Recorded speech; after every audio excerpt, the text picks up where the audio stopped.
Welcome to Coaching in Session, where limits end and growth begins. Hosted by Michael Rearden. This is your space to challenge the ordinary, unlock your potential, and step boldly into your next chapter. Your mindset journey continues. Welcome, Kelsey Aida, Coaching in Session. How are you doing today? I'm doing great. How about yourself? Doing well. Thanks so much for coming on.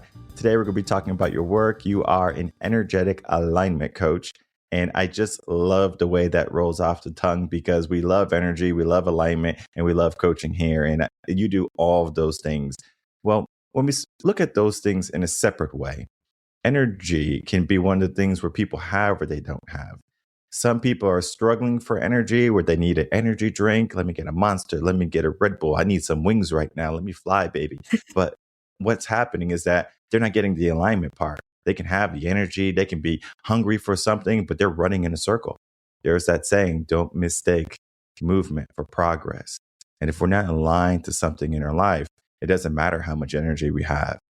We have to figure out what we need. And the coaching aspect is helping people realize, let's get the energy. Let's find what we are supposed to do. And let's get hungry. Let's get a purpose. Let's get that why to the vision that you would like to see in your life or become reality. All of this to say is you help people attain this.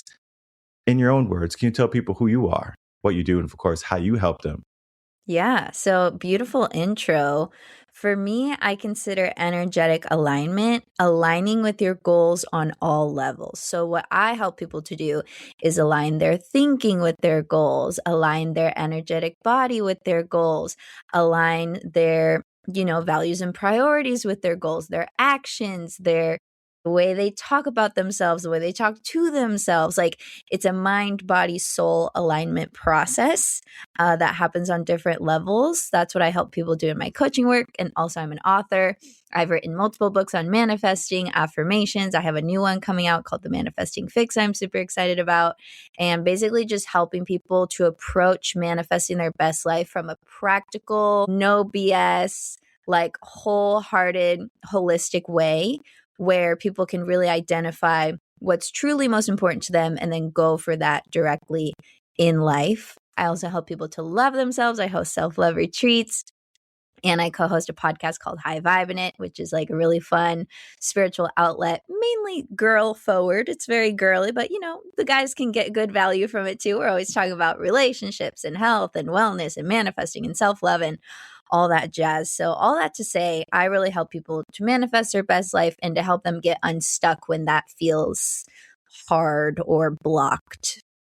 I started to think of this idea. And of course, you can choose as a path for you to choose whichever one resonates the most with you. When we're starting to look at people and they're starting to change, they say, okay, I'm going to start something. I'm going to start my new life, my new journey. When they have that mindset, would you say that people are starting from nothing or are they starting from everything?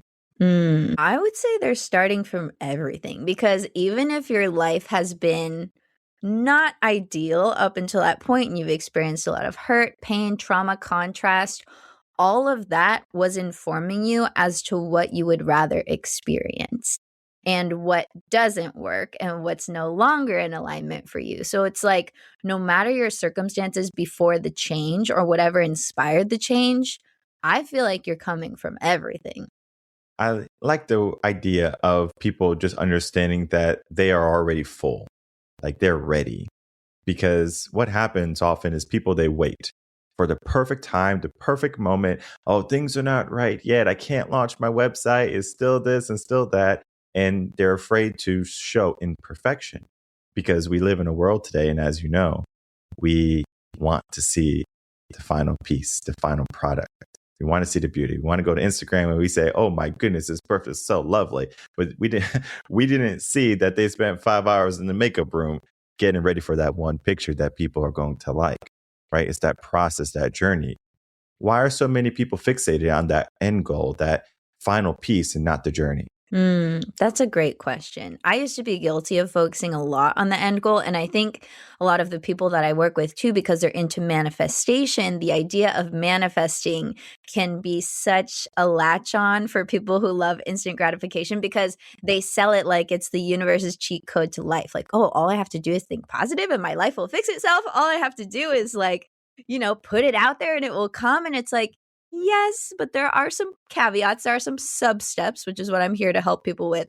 But I feel like the way that I look at manifesting one's best life, it's really because you want to become the version of you who is experiencing that experience. So it's like if you want to be in a healthy relationship, a beautiful partnership, or if you want to be in a healthier body that feels and looks better, if you want to, make more money, it's not always about the health, the money, the relationship. It's deeper. It's about who we would become in the journey to getting there. And I think we just don't think about it like that often enough. So we think, oh, the real prize is the thing I'm going for. But really, the prize is who you become in the journey to the thing, because you have to change. You have to elevate your beliefs. You have to see yourself in a higher light. You have to hold yourself to higher standards and values. You have to grow. You have to experience contrast. So I think if we just looked at that and made that a little sexier, people would be more excited about that part, the becoming, the journey part versus just the shiny object at the end of the journey. The becoming is so important, where we have to understand that even though we can have a mindset of being the person that we know we are meant to be on the inside, think of it as like, I think it was Michelangelo or one of the famous artists who would take a slab of marble and they would chisel it away and they'll make these great statues, and everyone will ask, how do you do it? Like, how do you make this happen? And they say, I don't make anything happen. I just take away all the unnecessary pieces. Yes. The artwork was already in there. So sometimes when it comes to people and they're becoming, they just have to get rid of the things that are not serving them. But yet it's hard to relinquish things. I don't know if you've noticed, I talk about this with all my clients who want to make money. I say, do storage units. Right now, we have a big problem with materials. Everyone just wants more things. Everything is new. It's like, oh, I have to get this. I have to get this. And before you know it, you have a whole Amazon warehouse. It's like my mom. She has a whole Amazon warehouse. I'm not even lying. She has too much stuff. And we're basically saying, you don't need all this stuff. Where we have to get into the mindset of taking away the things that are not serving us, the things that are slowing us down. And it brings this idea of, now we are having to ask ourselves this question, can I become that person? Because there are so much waste, so many obstacles, so many challenges. We can see people who have tried and failed. And if you think of it this way, imagine if you were at war. I know we have a war, and it could be a bad example right now, but if you were at war and you're on a vessel, right? And you see all of your friends are going up in this, plane or something, and the plane crashes, right? It gets shot down or something. How likely would you be to get on the next plane and try? Most people are going to say, no, thank you. I'm staying where it's safe. And so when people see people try and fail, it creates almost a disdain for wanting to even manifest something better. They would rather keep safety and security than the life that they were destined to live. 100%. I mean, it's hard to look at examples where people failed. So I think more beneficial would to be looking at examples where people did achieve what you want to achieve. That will help you feel more confident in going for it, for sure. But even if you can't find them, like a lot of things over human history have been someone broke the record first, right? Or someone created the invention first. Like probably a lot of people had the idea to go for it or to create that or do that thing. But did everyone act on it? No. It's like whoever had the audacity to be the first one is usually the one who gets it done. And then once one person does it, everyone's like, oh, it's possible? I can do it too. It's like the 4-minute mile and examples like that where one person does it and all of a sudden it's everyone can do it. Whereas before, no one was able to accomplish it. So it is interesting, like looking to examples. It's like, what examples are we feeding ourselves? Are they helping us to feel more energized towards the goal? Are they deflating us before we can even start? You talk about examples. Examples can also be standards. Examples can be what people are portraying. For example, keeping up with the Joneses. They have a nice new car. They have this nice house. They have a cat and a dog. They have a goldfish. And they have all of these things, right? Oh, I guess that's the example to be happy in a family. Now, when we start to do that, it's the aspect of comparison, where I'm comparing my life to their life, and I must acquire the things that they have in order to have the happiness and the joy and maybe the lifestyle that they do. How true is that? I mean, this is an interesting theme that keeps coming up of like acquiring stuff that's maybe not true to your heart or just trying to keep up, especially in America. Like consumerism is programmed into us from such a young age. Like for us, it's so fun to go shopping and to go on Amazon and to do this and to acquire this and acquire that. But it's like, if people would stop and ask themselves, what's the feeling I'm after in purchasing this thing? What's the status I'm hoping for in having this thing attached to my name or image or family or whatever it is, they could save themselves a lot of money, not have to have a storage unit, not have to feel pressure to keep up with the Joneses, and go directly for what they want. So for example, nothing wrong with wanting a luxury car. Like we live in material bodies to have fun in material things. That's fine. But if the reason why you want the car is to pick up women because you want to meet your third wife, well, then what you actually want is a deep committed relationship. So why are you using the car as a condition that needs to be met before you allow yourself to go for it, right? It's like we think that, and in the manifesting fix, I call this your surface desires versus your genuine desires. So you think that your surface desire is your genuine desire, like the car, the house, the money, the raise, the better health, the promotion, the relationship, like those things that we want. They're fun, they're beautiful, they're fine. Want them. I'm not judging them by calling them a surface desire, but underneath the desire is like the goal of the goal. Why do you really want that house? How do you think you're going to feel when you live in it? Is it safety, security, beauty, luxury? Is it spaciousness? Is it peace and calm? Are you by the ocean? Like, what is the essence of what you're after? And when you know that consciously, not just subconsciously, you bring it to the forefront of your mind, you can actually work towards that feeling and those goals like today. Today, right now, I could cultivate more calm, more spaciousness, more peace. I could take a moment out. I can visualize the home. Like I can connect with that energy without having to have the goal met yet. And in doing that, you're not only entraining your vibration and your frequency to be a match to the things that you want, but you're making it familiar to yourself and therefore safe. Because usually why we don't change and why it's so hard to change is because change feels dangerous. It feels like a threat. Because in your subconscious mind, you're like, well, the status quo has kept me alive this whole time. So why would we switch anything up? Like I would rather suffer and be safe and alive than change and risk, having a better life because it just feels scary to your reptilian mind. So if we can make a feeling really familiar, then when the opportunities and the blessings come, we can actually receive them because we've already practiced being in that energy. One of the things we have to look at, because writing a book is an endeavor. Yeah. It's not something you just wake up and say, hey, I'm going to write a book today. And it just happens, right? Typically, it's something where we have to give it some thought, we have to give it some attention, and we have to give it some time and patience, where we will have this idea maybe for, something we want to share with the world.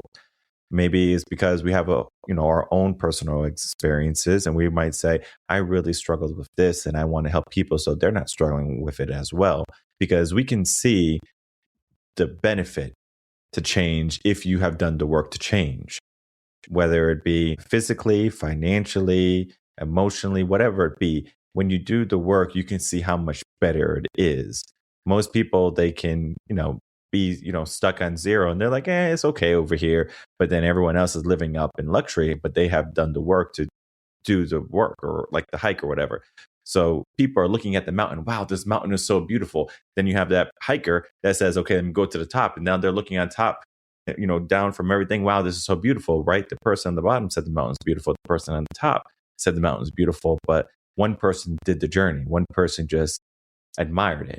So you have to ask, when you go on that journey to writing a book, or if you go on that journey to wanting to share something with the world, it's that hike. It's that, that one day you can view everyone buying your book, reading your book, talking about your book, saying, hey, thank you so much. You changed my life. I can't tell you how many books changed my life, but it has to be a reason. Why did you want to write the book? What was your reason for writing this book? Yeah. So let me rewind to what made me want to become an author. So when I was younger, I suffered from functional depression because I was training my whole life to be a ballerina. And as many young dancers do, I got injured bad enough where that couldn't be my career anymore. Right at the pinnacle when I was like about to be auditioning and going to college for dance and all the stuff. So that sent me into an identity crisis, a spiral. I thought God was punishing me. I was like, this is the only thing I've ever been good at. My whole identity is tied up in this. What am I going to do with my life now? And 3 years of depression teaches you that quality of life is very important. Because if you are so unhappy that you're willing to end your life prematurely because you would rather do that than keep living, you realize, okay, survival is not the best thing. Like actually living a life that you enjoy and love and you feel growth and you feel fulfilled by that, that is important.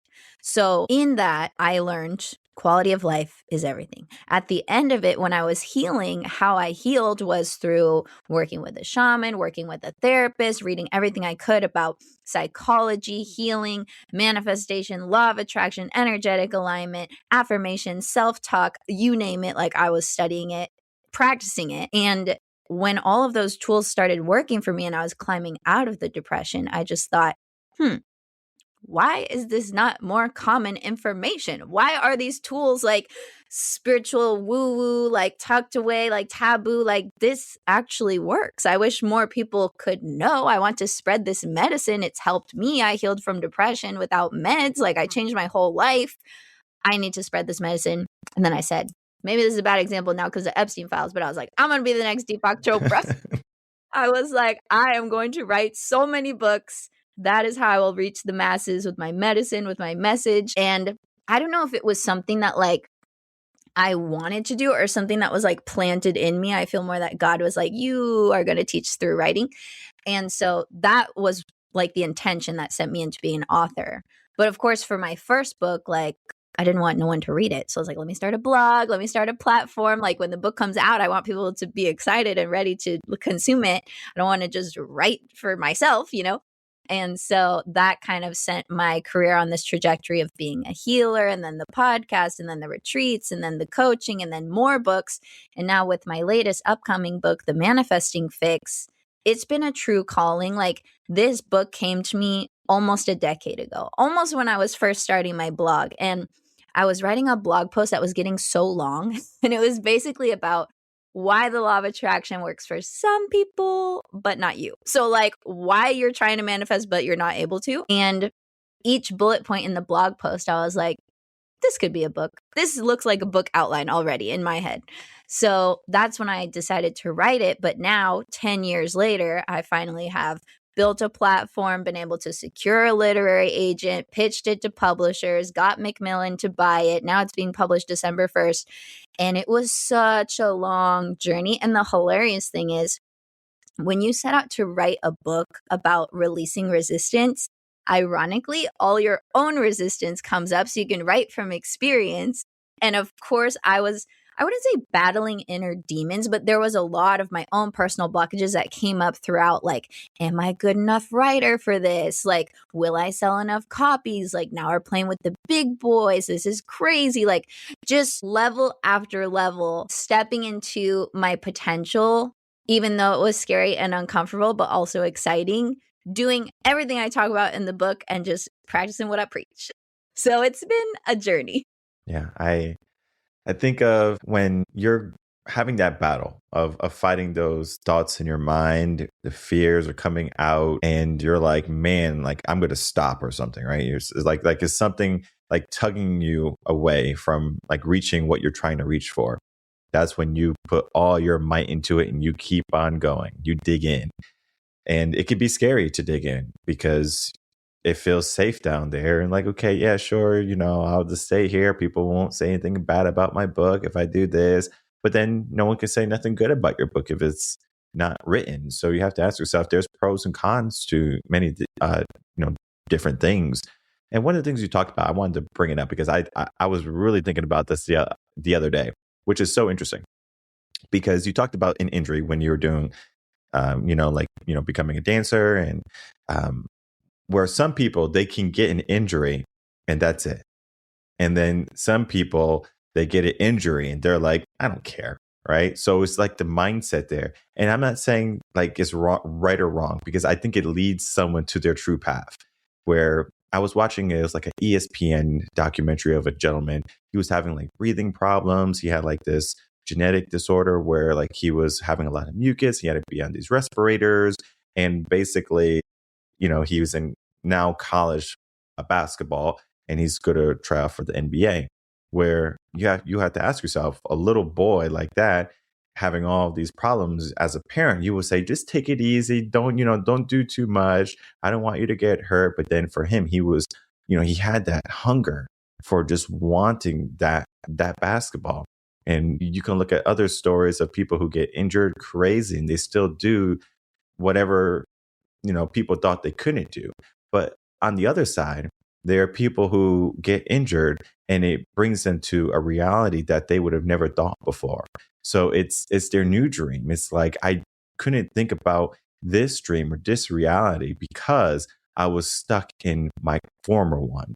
So the dancing part, for example, I was a teacher before. I was a music teacher and I did finance and accounting. So I did finance, accounting, teaching, special ed, music. And then I am now in this role where you have to ask yourself, how in the world would a person transition through so many phases where they think this is everything, right? I'm sure at that time when you were becoming a dancer, you were manifesting the thoughts. You were thinking, okay, I'm going to be a dancer. I'm going to do this. I'm going to be this accomplished person. And then all of a sudden your world turns upside down.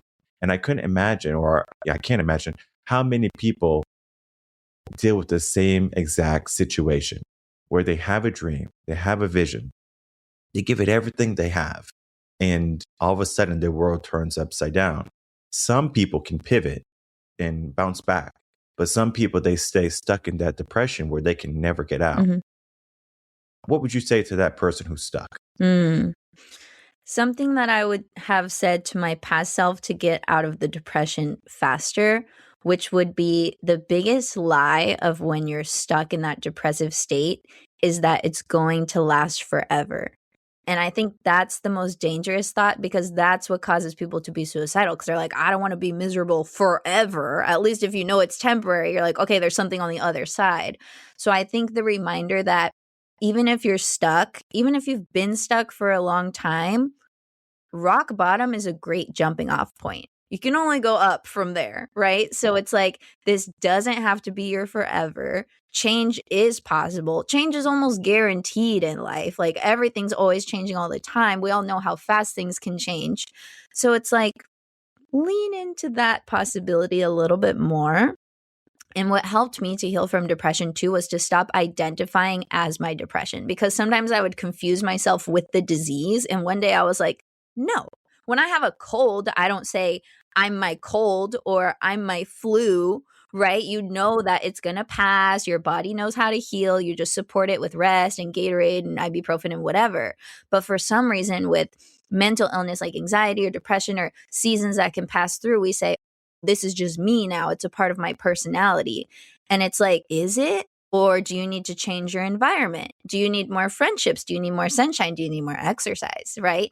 So it's like, maybe it's not you. Maybe it's just a temporary experience that is growing you into who you need to be for the next chapter. Because what I've noticed a lot with dreams that don't work out, it's usually a stepping stone to the next thing. Like, and I'm sure you can attest to, a lot of the skills you've learned in all your different careers have kind of been brought into the next one and made you better at that thing. And same way that I used to be a performer and now I don't have public speaking fear, and now I can get up in front of people and share my work and do this work.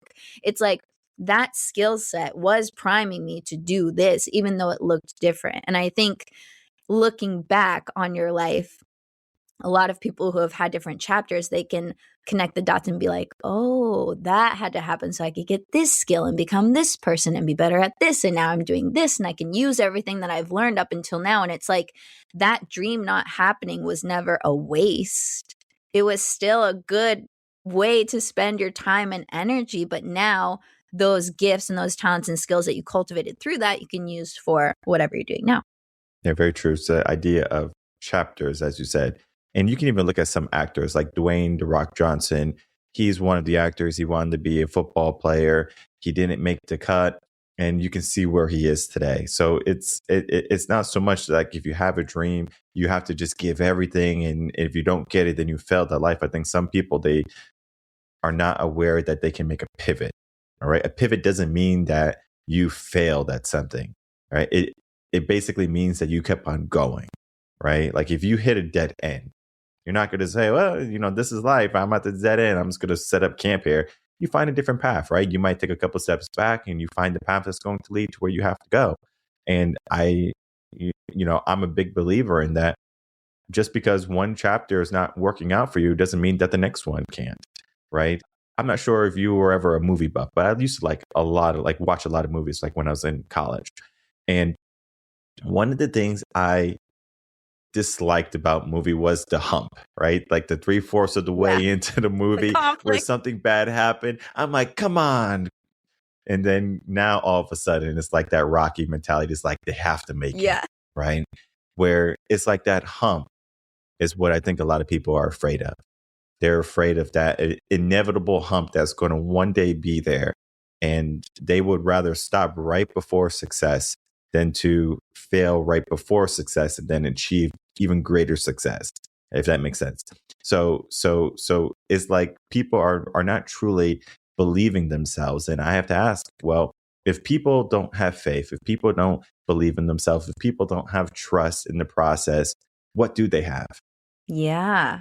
Not a whole lot. That's something you got to cultivate. I feel like if you can't believe in yourself, if you can find someone who does believe in you, hang out with them more, it'll start to rub off on you, like a mentor, a teacher, a partner, or friends, or anybody, or even your dog. Your dog believes in you, okay? Why don't you believe in yourself? Like, God believes in you. Everyone believes in you except you, honestly, people who don't believe in themselves. And I think part of the problem there is that maybe they haven't gotten back up enough times after they've tried. Because if you fail enough times, ultimately you'll succeed at some things. It's a numbers game, right? It's like, yeah, we're probably not going to succeed at everything we try, but if you try a lot, you will probably get some success. In the same way, like not every blog post I've written goes viral, or not every podcast you do hits whatever download count, but it's like, inevitably, if you keep going and you keep producing and you keep living what's true to you, you will find some success somewhere along the way. So it's like,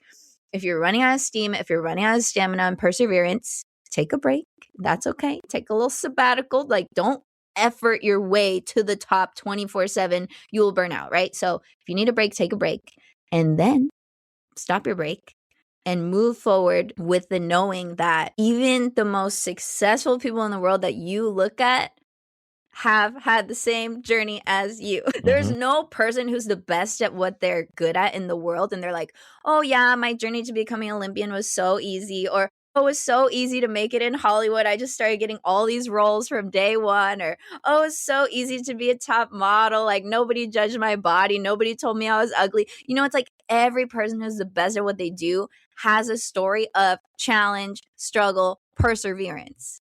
So if you're already in the challenge and struggle, you're 2/3 of the way there. Now you just got to persevere. And eventually, with a little bit of patience, if you don't give up, you can get somewhere awesome, probably way more awesome than you can imagine from where you are right now. Yeah. I was starting to think now, what is the right and the wrong way to manifest? So people might manifest in a way that's not helpful. I'm going to win the lotto. Oh, someone's going to give me a chance. Like it's all happenstance. It's all luck. It's not based on them doing anything. Like, you're not going to be in your home and someone's going to knock on your door saying, hey, I love how you look. I want to put you in a movie or something along those lines. It's going to be, you have to go to the auditions and things like that. So what is the right and the wrong way that someone is going to be able to manifest? Yeah, I feel like you alluded to it in your question, right? There's an approach that has agency to it, an empowerment where you're co-creating your best life. And there's an approach where you just sit back and wait for everything to happen to you. And it may never, because you're not putting yourself in the right place at the right time. You're not opening yourself to opportunity. You're not leaving your house. Like, do you know how many times I've had to tell clients, like, you know how much easier this would be to do if you just like left your house more often? You would connect with more people. You would see more opportunities. Like, you would be, I like to say, there's a phrase, right? Like stay out of harm's way. I like to say stay in blessings way. Like stay in the way. Like put yourself in opportunities to be blessed, to meet people, to notice opportunities, to be a part of stuff, and your life will speed up for sure. So to answer your question, I prefer the agency approach where you are actively co-creating the life that you say you want. Because if you want it so bad, but you're just waiting for it to happen to you from the couch, how many of the best things in life really just found us in our home on the couch? Not that many of them, right? And I always tell people, they're like, oh, I want to manifest love. And I'm like, okay, are you on any dating apps? They're like, no. Are you like part of any community groups? No. Are you part of a church? No. Are you like, do you work from home? Yes. And they never leave their house. And I'm like, well, the Uber Eats delivery guy is not going to be the one. I hate to break it to you, but he's not just going to show up like, oh yeah, I'm your husband. And also I forgot your sauce and utensils. Like, no, that's not it. Right. So to answer your question, co-creation is where it's at. In my professional opinion, as a manifesting expert, as a best-selling author on the topic, we have agency, and I like to think of it, not to get super spiritual, but if God is the creator and we are created in the image of God, we are also creators. Maybe not with a capital C, right? Because you're not God yourself, but you have the same creative abilities. So let's use them, let's resource that. Let's get our hands dirty. There's a reason why we live in a physical body on this physical plane. It's not so we don't use our body and explore this physical plane to create cool stuff. It's so that we can be in the physical and materialize stuff and like have fun and play with it. So to answer your question, action is a very undersold part of the manifestation process because they've sold it to us like, oh, just ask and then receive. But I would say in between the asking and receiving, there's probably going to be some level of taking action to move towards the goal, while you're also fixing your beliefs, fixing your mindset. And the most important step that everyone forgets and nobody talks about, which is what my upcoming book is all about, is finding if you have any resistance to what you want and making sure that you work through that, because then taking action towards the goal is way easier.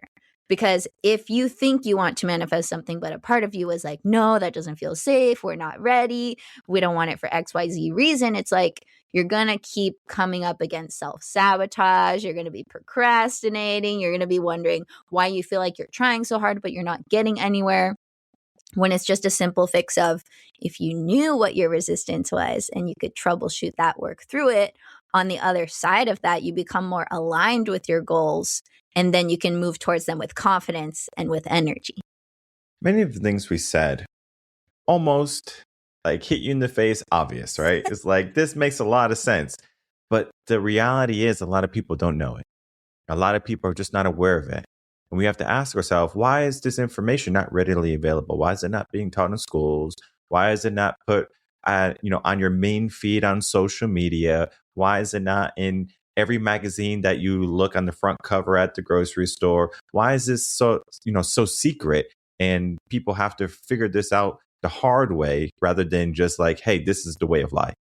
If you're asking my opinion, I would say the powers that be profit off of you feeling very uninspired, very unempowered. And that's why it's not as readily available. Because when I was young, I was like, why doesn't everybody know this? I'm going to write all these books. Like, why is this not taught in school? And now as I grow older, I'm like, oh, because if everyone was really empowered and had a lot of agency and inspiration and motivation, we wouldn't need to overconsume all these things. We wouldn't need to feel bad about ourselves. We wouldn't need to do all this unnecessary suffering and struggling that other people, quite frankly, benefit from. So that's my theory. I don't know what your theory is. Well, I believe you're spot on. Yeah. It's to keep people where they are, not in a better position. They don't want you to be better. Like the world, essentially at large, society, depending on your residence, your state of residence, they're always going to have something where they want you to go for. They want you to buy this. They want you to do this. They want you to suffer here. So at the end of the day, they can line their pockets. Now, all of this can be hypothesis. This can be conspiracy theory, whatever you want to consider it. But if you look at just human nature, humans were meant to evolve. Humans were meant to become better. And you can just look in the last 10 years, how our life expectancy went from 84 to 79. we're going backwards, people. We're not evolving, right? So we're taking a step back now. And I can understand. Sure, we take a step back to take some steps forward. But we can see that there's going to be more processed foods coming out. If you look at your grocery store, there's always a new potato chip flavor that you have to try. It's like, I never tried this Doritos before. Like, yes, you have. If you tried one Dorito, you tried them all. And people are just so stuck in this idea of that they can't get out, right? They just have gone too far down the hole and they just find that there is just no hope for themselves. And the conversation that we have is one of hope, is one that you can get your way out. You can create the agency. But this is, the reality for most people. Unless they have a big trauma in their life, they're not going to change. If things are comfortable, if things are smooth, hey, you're going to stay there as long as you can. And it's not until you get jolted awake will you say, okay, I'm, going to reach out to Kelsey and I'm going to figure out what I have to do. And I'm a huge advocate of not waiting for that trauma. Like, you don't have to wait for doomsday in order to change your life. Like, change it right now. You can be okay. You can be, maybe not in your best, but at least you can say, I'm in a good spot. I would rather you just be in a good spot and become better than be in a bad spot and try to get your way out. It's like clawing your way out from a grave. It's like, it's so much more challenging, where right now we have an opportunity to say, hey, I can make some change. I can put some attention to myself. And many people, like I said, it just, I'll put it on my to-do list. I'll do it later. And, there just has to be some urgency there. So as we begin to wrap up, I would love to, have you create that urgency for people to say, hey, now is the time. Like it's now or never. It's do or die. Sure, we can fight. You can wait 5 years or 10 years, but where will we be? We wasted 5 or 10 years. Life is finite. It's not infinite. Many people think they have tomorrow, but it's not promised. Right. So with that idea, and then of course, letting people know how they can find you, and any final words or thoughts that you want to sprinkle in at the end. Yeah. So this is going to sound morbid, but what always reminds me of like, hello, time is ticking, is there's a couple graveyards I drive by every so often. I'm like, damn, like one day that's going to be me. I'm just going to be like in the earth or cremated or whatever. And like, actually, I'm in my 30s, so I could be a third of the way there, depending how long I live. So it's like, we don't really know how long we get. And my motto is like, you might as well make it a fun, good time while you're here. You might as well try. Like, what's the worst that can happen? You fail? Okay, then you'll end up where you already are. Like, it's literally fine, So I think going for it, yes. We don't have a lot of time, yes. For my anxious friends who get really anxiety and don't feel inspired by that statement, if you believe in reincarnation, that helps. Like, okay, if I don't do it in this lifetime, maybe in the next lifetime. I don't know, right? But it's like, to remember that our life is so precious and so finite. And even if reincarnation is true, you're not going to reincarnate with the same life as the same person. So you really do only have this one chance to be yourself, to express it fully, and to live your life the way that is pleasurable to you. And to what you were saying earlier, like, yeah, maybe your life is okay, but it's okay to have bigger, better, newer preferences and be like, I would rather align with those next. Let's level up. Let's improve our life here, change it here. Like, nothing wrong with that. That will actually give you more energy, make you more in alignment, probably make you more generous, make you more fun to hang around. Like, my whole thing is that if you're in your little bubble and creating your own heaven on earth and raising your vibration and healing and feeling good, that is only going to bless everyone around you and set a great example of what a great life can be lived, right? So it's like, it's not selfish to live your best life. It's actually service, if you think of it from that perspective. So that's probably what I want to leave people with, is like, it's okay to go for your dreams. You only have this one chance. Like, let's do it. Yes, you have some time, but you don't have all the time. So clock's a ticking. Let's get on it if that's been calling you, especially things that have called you for a long time, or they keep pinging you over and over and you still are not answering the call. Like, okay, this podcast, let it be your sign. If you're like waiting for a sign, this is your sign. I'm just going to say that. How you can find me, I'm Kelsey Aida on all the social media. My podcast is called High Vibe in It. That's a great free resource. And my book, The Manifesting Fix, comes out December 1st, but it's already available for pre-sale. So if you guys want to order it, you can do that. It's super fun.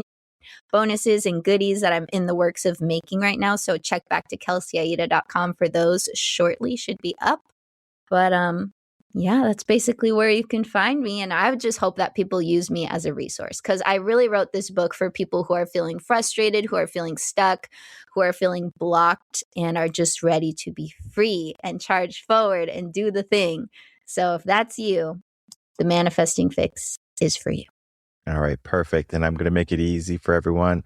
All the links to website, socials, and the pre-ordering the book, all right down below. So definitely, if you have to save any links, just save this episode. You click follow to it, like whatever you have to do to the episode. And so you know you can always come back to it if you want to wait all the way to December. And I know December is going to be a wonderful time for that book. Well, December, you have to understand about December. December is a wonderful time for this type of book to come out because everyone is on that New Year's resolution where they're like, I have to change. And guess what? If they want to try, one last hoorah, they're going to say, okay, I'm going to try 2026. I'm going to try to do it by myself. And they're like, damn, I didn't make it. It's already December 1st. I have no choice. Here we go. 2027 purchase. I'm good. I'm ready. I manifested something now. And this is this idea where you can try, you can do things by yourself to a certain extent. But when you get a coach, when you get a mentor, when you get someone who can help guide you through the hardships, through the insecurities, through the doubts, it just becomes so much more vivid. Things become so much more clear. So I encourage you to use Kelsey as a resource, but then to also reach out to her and allow her to be your friend as well. Because we all need that. We all need support. And, Kelsey, wonderful conversation today. Love speaking with you. And I'm looking forward to the release to the release of your book and just how many people are going to be affected by this manifestation of goodness. Yes. Thank you so much, Michael. This has been so fun. Thanks for having me on.